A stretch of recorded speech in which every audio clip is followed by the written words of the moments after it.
February 19, 2005. At an open-air archaeological museum in Suffolk, England, an accidental fire takes hold in a thatched timber house.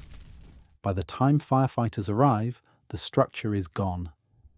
Oak posts, plank floor, thatched roof, all of it. What remains is a sub-rectangular hole in the ground, about 13 feet, 4 meters long, and 10 feet, 3 meters wide, with the charred outline of every original timber traced precisely into the sandy soil. The house was a reconstruction built between 1992 and 1998 over the foundations of a real Anglo-Saxon pit house excavated decades earlier on the same site. Its destruction was not a tragedy. It was the most detailed forensic record of an Anglo-Saxon pit house ever produced. Archaeologist Jess Tipper led the post-fire investigation and published the findings in a 2012 monograph for East Anglian Archaeology, and what he described was not a hut. It was a system. A pit dug more than 5 feet, 1.6 meters, deep into sandy heath. 6 oak posts taller than a modern bus. A suspended plank floor laid over a storage cavity.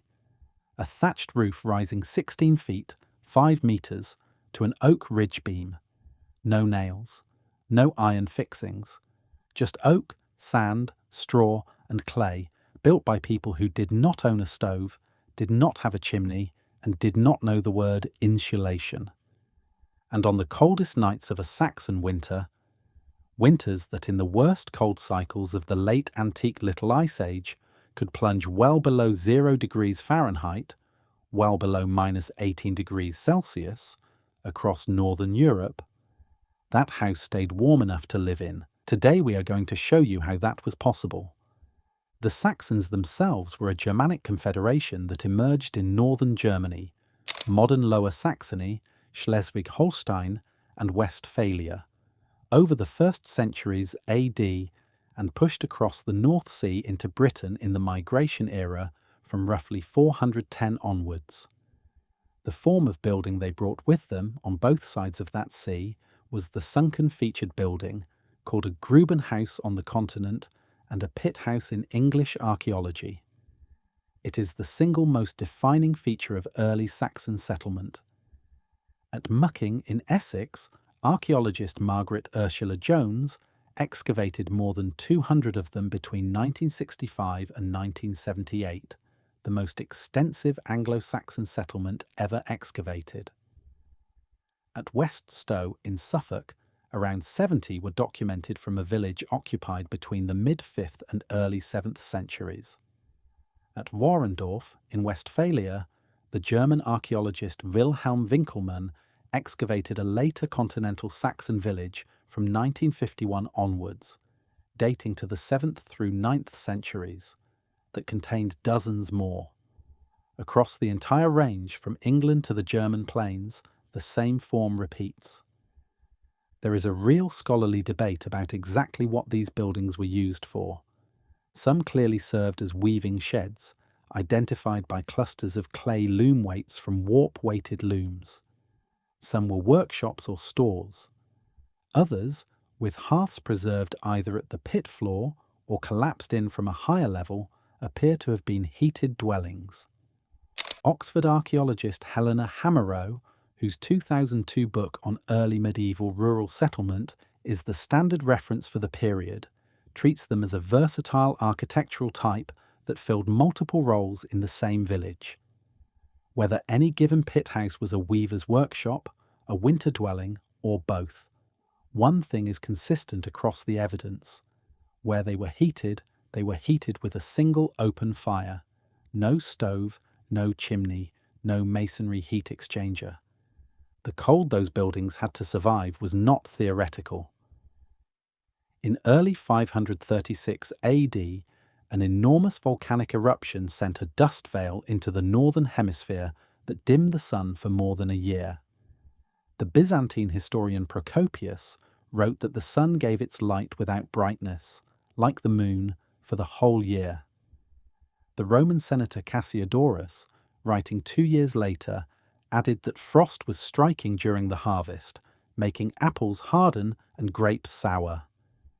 Tree ring chronologies analysed by climatologist Ulf Bündgen and his team at the Swiss Federal Research Institute, published in Nature Geoscience in 2016, show that European summer temperatures dropped by up to 2.7 degrees Celsius, 4.9 degrees Fahrenheit, below normal after a second eruption around 540, and stayed depressed for more than a century. The Bündgen group described it as the most dramatic cooling of the last 2,000 years. Crops failed. The Justinianic plague swept Europe, and the Saxon migration into Britain, already underway, continued through that period of upheaval, carrying the pit house tradition with it across the North Sea. Now let's talk about how those buildings were actually constructed. The first decision was the ground itself. A Saxon pit house was only as dry as the earth it sat in. At West Stow, every excavated foundation cuts into a sandy heath that drains rainfall almost as fast as it falls. At Mucking, the underlying gravel terrace performed the same job. Saxon builders avoided clay soil and avoided low-lying ground. The pit had to drain. A pit that flooded was a damp grave. Where the terrain allowed, builders preferred well-drained ground that could shed water clear of the structure, and a southern exposure where it could capture what little winter sunlight a northern European December offers. The excavation was modest by modern standards. 2 people, working with iron-tipped wooden spades and pointed digging sticks, could cut the pit in a few days. The shape was a rectangle or rounded rectangle, typically 8 to 14 feet, 2.5 to 4 metres, long and 7 to 10 feet, 2 to 3 metres wide. The depth varied across the archaeological record from a shallow scrape of around 1 to 2 feet, 0.3 to 0.6 metres, at smaller sites up to more than 5 feet, 1.6 metres, at the largest and best built houses. Tipper's reconstructed farmer's house at West Stow sat at the deeper end. Its pit was 13 feet by 10 feet by 5 feet 4 inches deep, 4 metres by 3 metres by 1.6 metres. Around the perimeter of the pit, post holes were dug deeper still. The most common configurations were 2-post and 6-post arrangements. The 2-post type carried a ridge beam directly between the gable ends. The 6-post type added 2 more posts at each end, creating a sturdier frame for a heavier roof. The farmer's house used 6 oak posts, the largest more than 20 feet, 6.25 metres, long, sunk far below the pit floor for stability. These were not small structures. The post timbers alone outweighed an adult horse. Once the posts were standing, the pit walls themselves had to be lined. Bare earth would have collapsed inward over a single wet winter. Saxon builders solved this by setting vertical oak planks or woven hazel rods into a slot cut along the inside edge of the pit, packed against the surrounding soil with clay and moss. The plank linings served 2 functions at once. It held the earth in place, and it created a finished interior surface that could be sealed against drafts and dampness. In many of the best-built houses, including the farmer's house at West Stow, a suspended plank floor was then laid across joists set into the upper edges of the pit. The cavity beneath that floor served as a cool, dry storage cellar. In other pit houses, the floor of the pit itself was the working surface, and the cellar cavity did not exist. Tipper's forensic study confirmed something else worth pausing on. Across the entire farmer's house, there were no nails, no iron straps, no metal fixings of any kind. Every joint was cut by hand and held by wedge, peg, or notch. The structure was pure carpentry.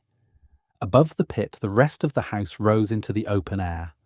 Plank or wattle and daub walls extended from the surface upward to meet the rafters, and the rafters in turn carried the most thermally important component of the whole building, the roof.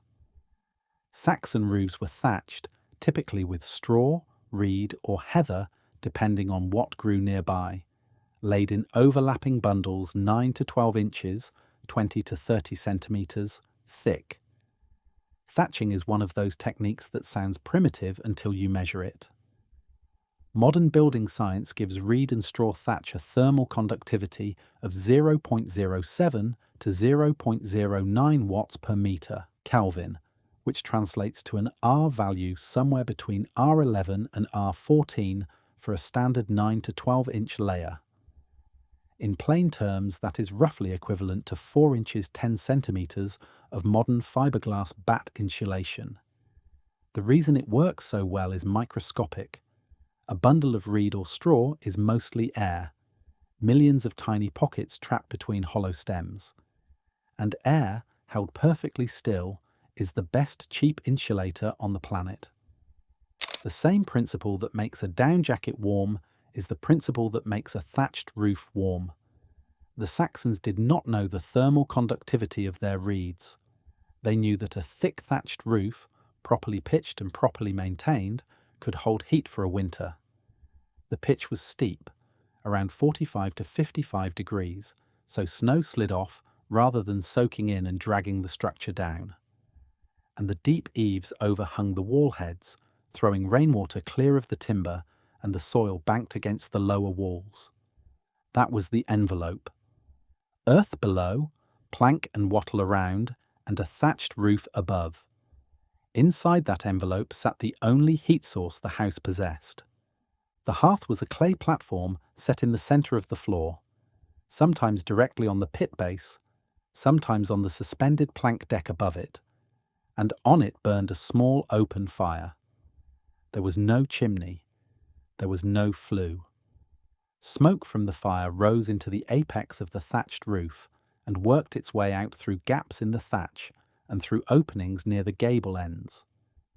Modern reconstructions confirm that interiors were genuinely smoky. By the standards of any indoor air quality regulation written in the last century, an Anglo-Saxon pit house in midwinter would have failed every test. That is the honest part of the story. But the smoky interior is also the system at work, because the smoke was the price of the heat, and the heat was the price of survival. Chimneys would not become standard features of vernacular Northern European housing until the late medieval and early modern periods. The masonry skill required to build a sealed flue with a draft-managed firebox was beyond what a Saxon village carpenter could economically deliver. And even if one had been built, a chimney rising vertically out of the roof would have functioned as a heat loss column, sucking the warm interior air straight up and out. In the system the Saxons actually built, the smoke vented horizontally near the eaves. The heat was held in by the thick thatch and the surrounding earth, and the warm air above the fire dispersed across the shoulders of the inhabitants rather than getting pulled out of flue. Anyone who has ever sat near a campfire on a cold night already knows the principle. The fire warms what is in front of it. Walls that hold that warmth in turn make the small fire enough. A well-stocked open fire produces a gross thermal output of around 5 to 18 kilowatts. That is a serious amount of heat, comparable to a modern domestic gas boiler. The catch is efficiency. Of that gross output, only 10 to 15% ends up actually warming the room in a traditional open hearth arrangement. The rest goes up through the smoke vent, out the gable openings, or into the convective draft that pulls air through the building. In a modern stick-framed house, that loss is fatal. 85% of your heat vanishing into the sky means the fire might as well be outside. But the Saxon pit house was not a modern stick-framed house. The footprint was tiny, often only 100 to 130 square feet, 9 to 12 square metres, small enough that even a kilowatt or two of net heat input could lift the interior temperature several degrees above whatever the surrounding earth was already doing for it. Each adult sitting inside that space radiated another 80 to 100 watts of body heat continuously. Sometimes livestock shared the space, adding more. The fire was a contributor to the system, not the entire system, and without the system, the fire alone would have failed. This brings us to the chemistry of the ground itself, and to the reason a hole in the right kind of soil outperforms a stick-framed house at any winter temperature you care to name. Soil, as an insulator, is mediocre. Standard heat transfer tables put the R value of dry soil at about R0.25 per inch, which is roughly 20 times worse than modern rigid foam. If a Saxon pit house relied on soil to block heat from escaping the way modern wall foam does, it would have been useless. It did not. It relied on soil to do something foam cannot do: store heat. The relevant property is thermal mass, also called heat capacity. Earth absorbs heat slowly, holds enormous quantities of it, and releases it slowly. The deeper into the ground you go, the more stable the temperature becomes, because the surface seasons take longer and longer to penetrate. The United States Department of Energy publishes guidance on this for modern earth-sheltered construction, and the numbers are striking.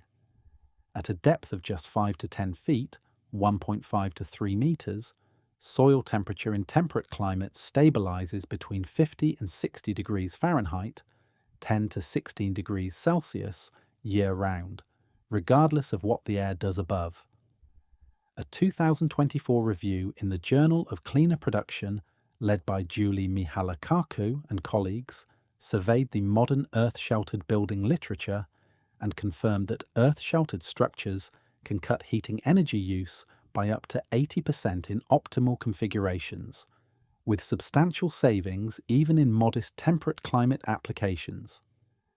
That is what a Saxon pit floor at 5 feet, 1.5 meters of depth was already delivering to its occupants for free.